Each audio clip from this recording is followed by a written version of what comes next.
শিক্ষার জন্য কমপ্লিট নিয়ত করা তালিবুল ইলম হয়ে গেল। নবীজি বলেন ইন্নাল মালাইকা লিতাদাউ আজনিহাতি হারিদাল লিতালিবুল ইলম।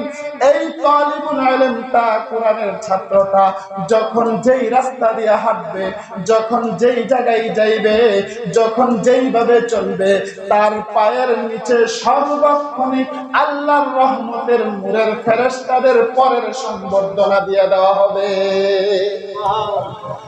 মুসলমান আমেরিকার প্রেসিডেন্ট অল্প কিছু রাস্তায় লাল গালিচার সংবর্ধনা দেওয়া হয়, তালিবুল ইলমকে সব রাস্তায় রহমতের নূরের ফেরেশতাদের পাখার সংবর্ধনা দেওয়া হয়।